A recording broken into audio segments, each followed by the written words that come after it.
right. So you sent over a really interesting collection of material about this whole idea of mutual aid. Yeah. Yeah, it seems like you're really digging into this idea of how communities can step up and support each other, Yeah. especially when all the, traditional systems we rely on aren't really working. Mm-hmm. We've got excerpts from Dean Spade's book, Mutual Aid, Building Solidarity During This Crisis and the Next, Okay. and an article called Mutual Aid, Solidarity, Not Charity. So I'm excited to kind of dive into these with you and see what we can uncover. Definitely a rich topic with a lot to unpack. Yeah, so to start off, what exactly are we even talking about when we say mutual aid? Right. It's more than just a synonym for charity. Absolutely. Yeah. Spade really makes an important point in his book. Okay. He argues that, the systems we often rely on, like think government programs or nonprofits or even sometimes charities, can actually perpetuate the very problems they're trying to solve. Okay, so that's a pretty thought-provoking perspective. Yeah. It challenges us to consider that even like well-intentioned efforts can sometimes miss the mark a little bit. Exactly. And mutual aid offers sort of a different approach. Okay. It's about understanding those root causes of injustice Mm-hmm. and then working together to meet each other's needs more directly Okay. without having to rely on those potentially flawed systems. One of the examples that Spade uses is the Black Panther Party's survival programs. Yeah. And these were kind of revolutionary programs back in the day, offering things like free breakfast for children, Yeah. free medical clinics, Mm-hmm.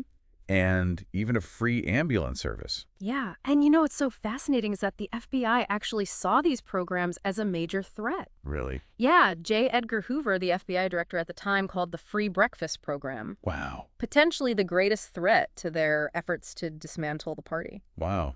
That really speaks volumes about the power of mutual aid to kind of disrupt the status quo. Yeah. I mean, if the government saw these programs as such a threat, they must have been doing something right to actually empower communities. Yeah. It shows that mutual aid isn't just about meeting those immediate needs. It's about shifting those power dynamics and creating a sense of agency.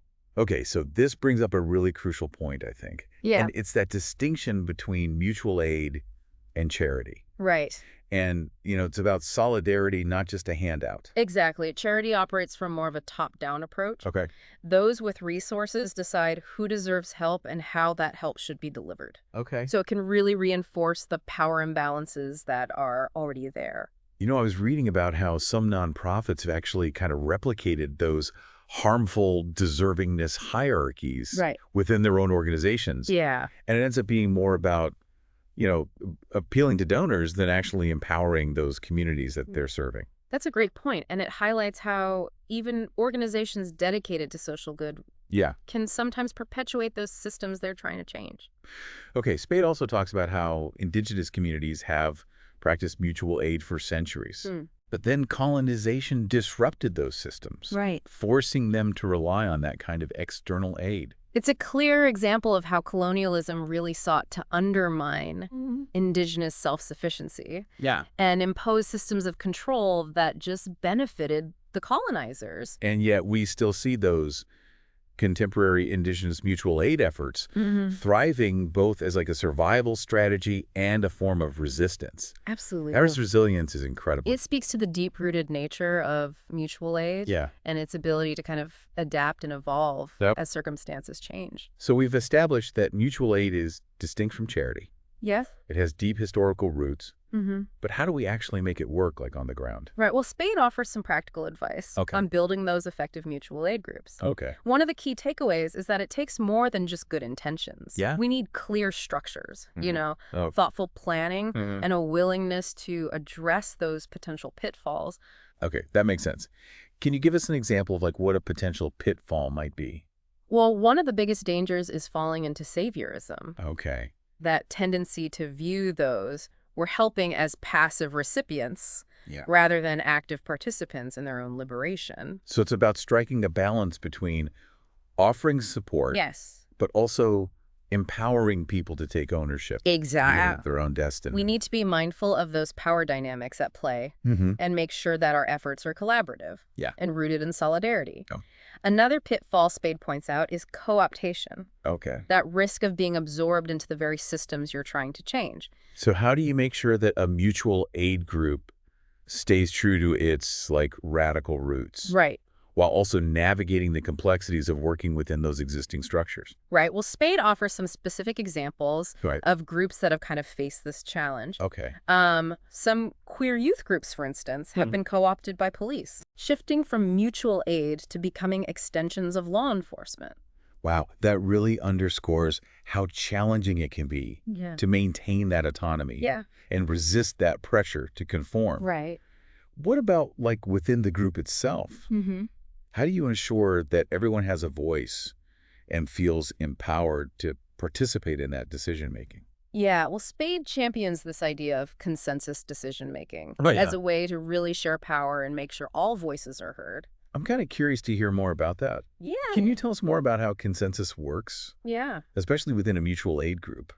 It's about finding solutions that everyone can live with, even if it's not their ideal outcome. It might seem time-consuming, but Spade argues that it leads to better decisions and better implementation because everyone feels ownership of the process. That's a really compelling argument. Yeah. It sounds like consensus could be a really powerful tool for building trust and solidarity. Right. But let's be real. Doing this kind of work, especially within systems that often feel broken, can be incredibly draining. It can. How do we address that risk of burnout?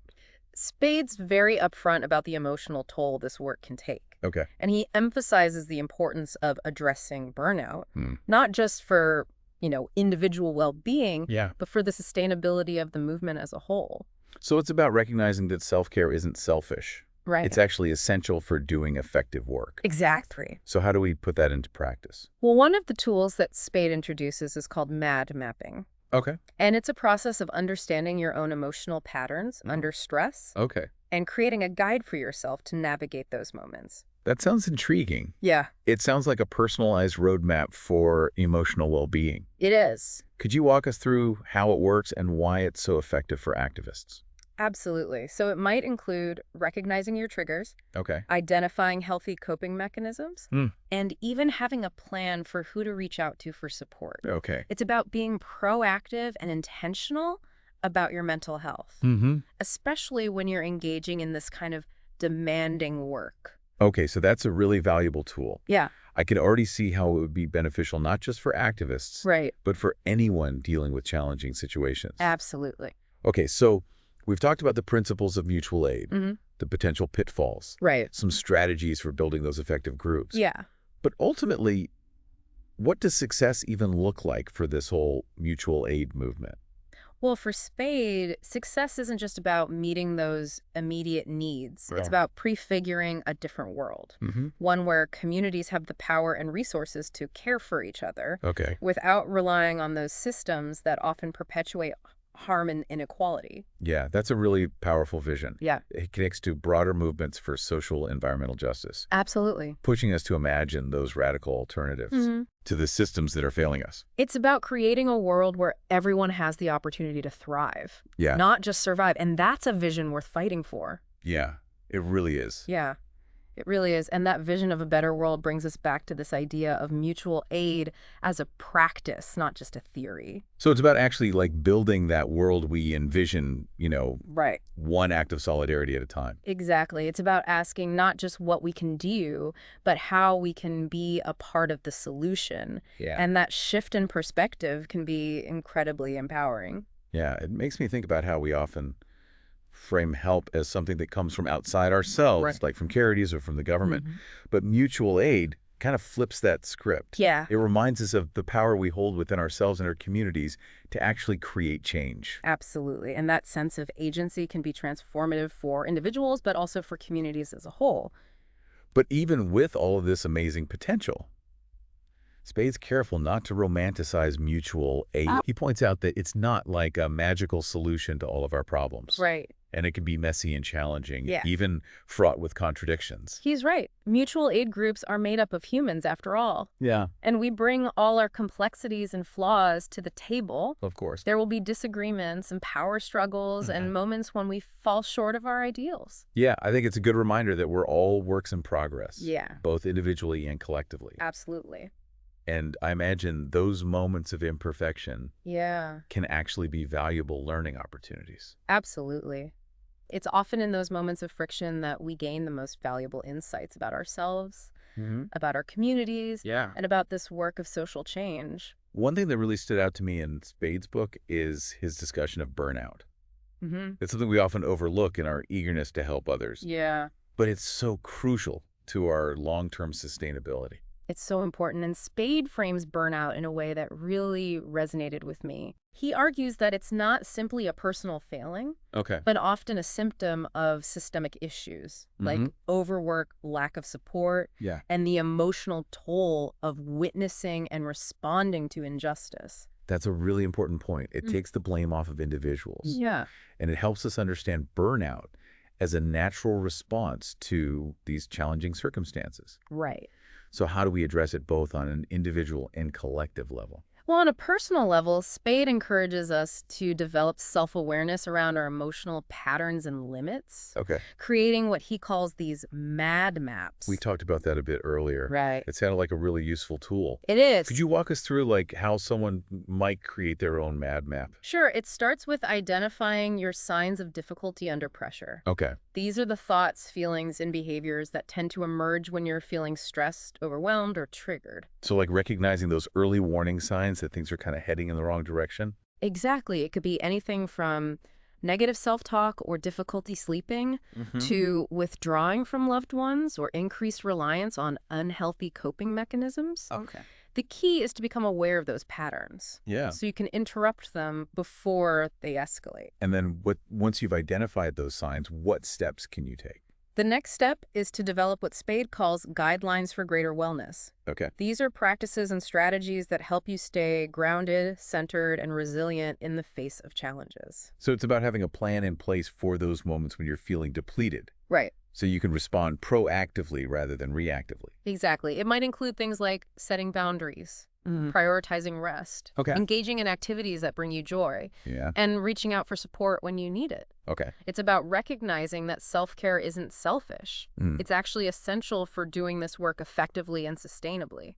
What about on a collective level? Like how can mutual aid groups create a culture of care that helps prevent burnout? Well, Spade suggests rotating leadership roles so no one person bears the brunt of the responsibility. He also encourages groups to set realistic expectations for workload, recognizing that it's better to do a few things well than to spread ourselves too thin and end up exhausted and demoralized. It's about pacing ourselves for the long haul, right? Exactly, because this work isn't a sprint, it's a marathon. And we need to make sure we're taking care of ourselves and each other along the way. You know, I've noticed that in activist spaces, there's often a lot of talk about self-care. Right. But it can be difficult to actually put those ideas into practice. It's easy to get caught up in the urgency of the work and neglect our own well-being. That's so true, and Spade addresses that head on. He challenges us to move beyond just talking about self-care and to actually integrate it into the fabric of our groups and movements. So how do we do that? How do we shift from self-care being an afterthought to making it a core value? It starts with recognizing that self-care isn't selfish. It's essential for doing effective and sustainable work. And it's about creating a culture where it's not only acceptable but encouraged to prioritize our well-being. That makes a lot of sense. So we've talked about the importance of addressing burnout. But what about other dangers or pitfalls that mutual aid groups might encounter? Well, one that Spade emphasizes is that ever-present threat of co-optation. It's that risk of our efforts to create change being absorbed into the very systems we're trying to transform. So how do we strike that balance between engaging with existing institutions and systems while also maintaining our autonomy and radical vision? It's a constant balancing act. And Spade acknowledges that mutual aid groups often face pressure from external forces that can threaten their integrity and effectiveness. What are some of those pressures? Well, one is the pressure to conform to dominant models of social service delivery. In a world where professionalism and efficiency are often prioritized over compassion and solidarity, it can be tempting to adopt the language, the structures, and the practices of those traditional institutions. It's like that pressure to fit in, to be seen as legitimate in the eyes of those in power. Exactly. But doesn't that risk kind of losing sight of the unique and radical potential of mutual aid? Exactly, and that's what Spade cautions against. He argues that By trying to fit into those existing models, we risk losing our radical vision and becoming absorbed into the very systems we're trying to change. So it's about resisting that temptation to assimilate, to play by the rules of a game that's rigged against us. Precisely. And it's about remembering that the true power of mutual aid lies in its grassroots, community-driven nature. It's about creating something new, something that centers the needs and leadership of those most affected by injustice. Right. So how do we resist that pressure to conform? Spade encourages us to embrace those unique strengths and potential of mutual aid. To trust in our own values and processes, and to resist that urge to seek validation from those in power. It's about trusting in the wisdom of the collective. Right. And the power of grassroots organizing. Absolutely. And he reminds us that mutual aid is not about replicating existing systems. It's about creating something truly transformative. Another external challenge that comes to mind is navigating that relationship with existing institutions and systems of power. We talked about co-optation earlier, but it seems like there's also this tension between engaging with those systems to meet immediate needs and working towards long-term systemic change. That's a really important point. And it's a tension that mutual aid groups often grapple with. On the one hand, we may need to engage with institutions to access resources, to advocate for policy changes, or to provide support to those who are navigating those systems. But on the other hand, we need to be wary of becoming so entangled in those systems that we lose our radical edge and inadvertently reinforce the very structures we're trying to change. Exactly. So how do we find that balance? Well, Spade offers some guidance on this. Encouraging mutual aid groups to be clear about their values and principles, to set boundaries, and to be selective about the partnerships they enter into. It's about engaging strategically, not just reacting to whatever opportunities come along. So it's about being mindful of those potential risks and benefits of engaging with those systems and making those conscious choices about how and when to do so. Exactly. And he also stresses the importance of maintaining autonomy and avoiding becoming overly reliant on funding from institutions that may have different agendas. It's about preserving that independence and making sure that we're not beholden to those who might try to control or co-opt our efforts. Absolutely. And this connects back to what we were discussing earlier about the nonprofit industrial complex. It seems like there's a real danger of getting sucked into that system. Where the focus shifts from serving communities to pleasing funders and maintaining those bureaucratic structures. It's a trap that many well-intentioned organizations have fallen into. And that's why Spade encourages mutual aid groups to explore alternative models for resource distribution, such as grassroots fundraising and community-controlled initiatives that prioritize autonomy and self-determination. It's about shifting power dynamics, both within our organizations and within society as a whole. Exactly. And it's about remembering that true power lies in the collective action of ordinary people, not in the hands of institutions or those with wealth and privilege. I think it's easy to feel discouraged or overwhelmed when we think about the scale of the challenges we're facing. Especially in these times of multiple intersecting crises. But Spade's work offers a reminder that we don't have to tackle these problems alone. It's about recognizing that we have the power to create change, and that even small acts of solidarity can make a difference. And he reminds us that everything is at stake and we're fighting to win. So let's dive into some more specific examples of how people are putting mutual aid into practice today. Absolutely. And there are countless inspiring examples happening all around us. Like what are some of the ways that people are embodying these principles of mutual aid in their communities? Well, one example is the rise of community fridges, which offer free food to anyone who needs it, no questions asked. That's a great example of direct action. Meeting people's basic needs right where they are. Exactly. And it's often organized entirely by volunteers. Powered by donations from the community. I've also seen a lot of mutual aid efforts focused on housing justice. Absolutely. We're seeing tenant unions organizing to fight for affordable housing and to protect renters from eviction. And groups providing mutual aid to unhoused folks. Things like distributing warm clothing and supplies during cold weather or connecting people with resources like legal aid and healthcare. And let's not forget about the incredible mutual aid efforts that emerged during the COVID-19 pandemic. That was a powerful example of communities stepping up to support each other. Yeah. When those existing systems failed. We saw people organizing grocery deliveries for seniors and immunocompromised folks, creating childcare pods, and even setting up mutual aid funds to help those who had lost their jobs. It was a reminder that even in times of crisis, there is still so much goodness and generosity in the world. These are just a few examples of the countless ways people are practicing mutual aid today. Yeah. And what's inspiring is that these efforts aren't limited to big cities or organized groups. Yeah.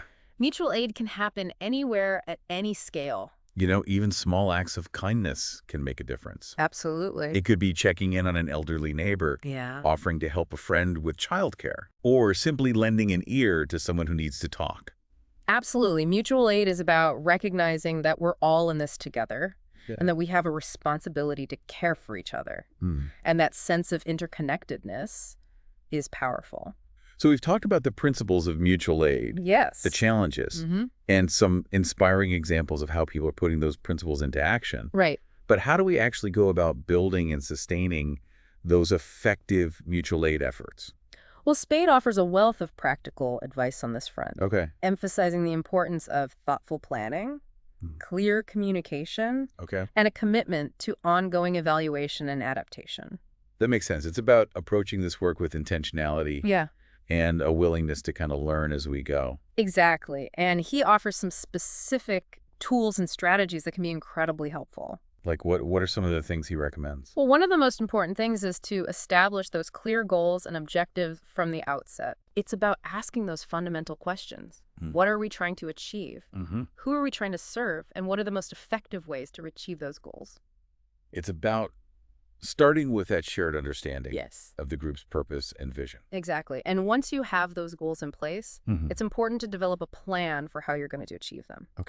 This might involve identifying the resources you need, creating a timeline for your activities, and assigning roles and responsibilities. It's about being organized and strategic in our approach. Absolutely. And it's about making sure that everyone understands their role and how their contributions fit into the bigger picture. He also talks about the importance of developing those clear and transparent communication processes within the group. Communication is key. It's essential for building trust, fostering collaboration, and preventing misunderstandings. So how can we create those effective communication channels? Well, Spade suggests establishing clear guidelines for how information will be shared within the group.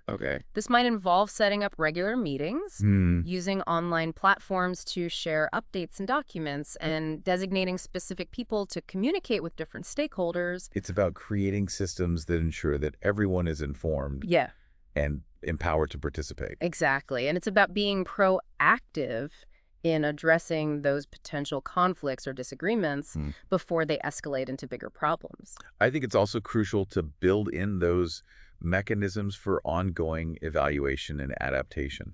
The world is constantly changing, and our responses need to evolve as well. Absolutely. Spade emphasizes that building and sustaining those effective mutual aid efforts is an ongoing process, not a one-time event. It's about being flexible, responsive, and willing to learn from our experiences. So how do we incorporate that ongoing evaluation and adaptation into our work? It could involve setting up regular check-ins to assess how things are going, soliciting feedback from members in the community, and being open to making changes as needed. It's about recognizing that we don't have all the answers and that there's always room for improvement. It's about embracing that spirit of experimentation and learning as we go. Exactly. And it's about remembering that mutual aid isn't about perfection. It's about progress. You know, it strikes me that there's a real beauty in that. It's a reminder that we don't have to wait for permission. Or for perfect conditions to start making a difference. We can start where we are with what we have and build from there. That's the spirit of mutual aid. It's about recognizing that we have the power within ourselves and our communities to create the change we want to see. And it's about embracing that power with courage, compassion, and a willingness to learn and grow along the way. It's inspiring to see how much energy and creativity is flowing into this whole mutual aid movement. It feels like people are really starting to kind of embrace that power and put it into action. It's definitely gaining momentum. And I think part of that is because mutual aid offers this really tangible way to make a difference in a world that can often feel, overwhelming and kind of chaotic. It's like that old adage, think globally, act locally. Right. Mutual aid provides that framework for connecting those big picture aspirations for a better world with concrete actions we can take. Absolutely. Right here in our own communities. And it's a practice that can be adapted to address a wide range of issues and needs. Speaking of practical applications, I wanted to kind of circle back to something we touched on earlier, which is those power dynamics within mutual aid groups. Right. It seems like this is a particularly challenging area to navigate. It definitely requires ongoing attention and a willingness to challenge our own assumptions and biases. One of the dynamics that Spade highlights is this tendency for those with more privilege to kind of dominate conversations and decision-making processes. So how do we ensure that everyone feels empowered to speak up and share their perspectives, regardless of their background or experience? It's about being intentional about creating a space where everyone feels safe and respected. So that might involve using techniques like go-arounds, where each person has an equal opportunity to speak. Or actively soliciting the perspectives of those who may be less likely to speak up on their own. It's about creating those structural mechanisms to balance out those inherent power imbalances that can show up even in those well-intentioned groups. Exactly. And it's also about being mindful of the language we use and the assumptions we make. Are we using jargon that might exclude some people? Are we making assumptions about people's experiences or perspectives based on their identity or background? It's about cultivating that self-awareness, both individually and collectively. Another dynamic to kind of be mindful of is this tendency for those with more experience in social justice work to take on a position of authority or expertise. That's a great point. And while experience is valuable, it's important to remember that everyone has something to contribute. And those who are new to activism often bring fresh perspectives and insights. I've definitely seen that in my own experience. Sometimes the people who are closest to the issues have the most valuable insights. Even if they haven't been involved in organized activism before. Absolutely. So it's about valuing those diverse perspectives and creating a culture of learning and sharing where everyone feels respected for their unique knowledge and skills. Spade encourages groups to create those opportunities for mentorship and peer-to-peer learning. Which is a great way to kind of break down those hierarchies and share knowledge more equitably. It's about recognizing that we're all teachers and learners, regardless of our experience or background. So much of this comes back to creating that culture of humility and respect within our groups. It's about being willing to admit when we don't know something. To listen to those who have different perspectives and to challenge our own assumptions. And to celebrate those differences. Because it's in that diversity of thought and experience that our movements become stronger and more resilient. So we've talked about some of the internal challenges related to power dynamics. What about those external pressures that mutual aid groups face? One that Spade highlights is that tension between engaging with those existing institutions and systems of power while also maintaining our autonomy and radical vision. It's a delicate dance, for sure. On the one hand, we might need to engage with these institutions to access resources, to advocate for policy changes, or to provide support to those who are navigating those systems. But on the other hand, we need to be wary of becoming co-opted by those systems, losing sight of our values, and inadvertently reinforcing the very structures we're trying to transform. Exactly. So it's about being strategic and intentional about how we engage, not just reacting to whatever opportunities come along. Spade suggests that we ask ourselves some key questions. Who benefits from our efforts? Are we reinforcing existing power structures? Or are we truly challenging them? And are we staying true to our values and principles?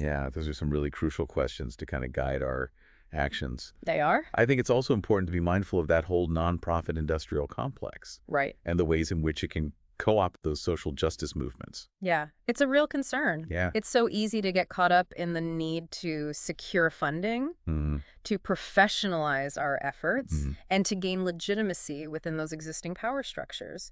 But in doing so, we risk losing our radical edge and becoming absorbed into the very systems we're trying to change. It's about remembering that true power lies in the collective action of ordinary people. Absolutely. not in the hands of institutions or those with wealth and privilege. And it's about recognizing that the most effective solutions often come from those who are most directly impacted by the issues. Spade advocates for prioritizing those grassroots fundraising efforts and those community-controlled initiatives that center the needs and leadership of those most affected by injustice. It's about building movements from the ground up rather than relying on those top-down solutions. You know, it strikes me that this conversation about resisting co-optation and maintaining autonomy is also really relevant on an individual level. Absolutely. It's about being mindful of the ways in which we might internalize those dominant narratives or allow those systems to dictate our actions. It's about cultivating that critical consciousness, both within ourselves and within our groups. It's about recognizing our own agency and choosing to act in alignment with our values, even when it's difficult or unpopular. You know, I think it's also important to acknowledge that mutual aid work isn't always easy or glamorous. It can be messy and challenging and at times even heartbreaking. Especially when we're dealing with those systemic issues like poverty, homelessness, or racial injustice. It's impossible to remain untouched by the suffering we witness. Spade reminds us that it's okay to struggle, to make mistakes, and to feel overwhelmed at times. He encourages us to embrace the messiness, the uncertainty, and the potential for growth that comes with doing this work. It's a reminder that we're human, not superheroes. And that we don't have to have all the answers or do everything perfectly. It's about showing up with compassion, with humility, and with a willingness to learn and grow alongside our communities. And ultimately, isn't that what mutual aid is all about? Creating a space where we can support each other, learn from each other, and work together to build a more just and loving world. Absolutely. And that's a vision worth fighting for. It certainly is. So as we wrap up this deep dive into the world of mutual aid, what are some key takeaways that we want to leave our listeners with? First and foremost, I think it's important to emphasize that mutual aid is a practice, not just a theory. It's about putting those principles of solidarity, reciprocity, and collective care into action in our daily lives. It's about recognizing that we're all interconnected. And that our well-being is bound up with the well-being of others. And that we have the power to make a difference, even in small ways. Whether it's checking in on a neighbor offering a helping hand or donating to a local mutual aid group, every act of kindness and solidarity ripples outward, creating positive change. It's about building those networks of support, those communities of care that can sustain us through challenging times and help us create a better world. And I think it's also important to emphasize that mutual aid is a journey, not a destination. It's an ongoing process of learning, growing, and adapting. We're going to make mistakes along the way. We're going to face challenges and setbacks. But that's all part of the process. It's about being willing to stumble, to learn from our missteps, and to support each other along the way. Because ultimately, this work is about so much more than just fixing problems. It's about transforming ourselves, our communities, and our world. It's about creating a future where everyone has the opportunity to thrive. And that's a vision worth striving for. So as we conclude this deep dive, we encourage you to continue exploring this whole world of mutual aid. Read more. Connect with local groups. And most importantly, take action.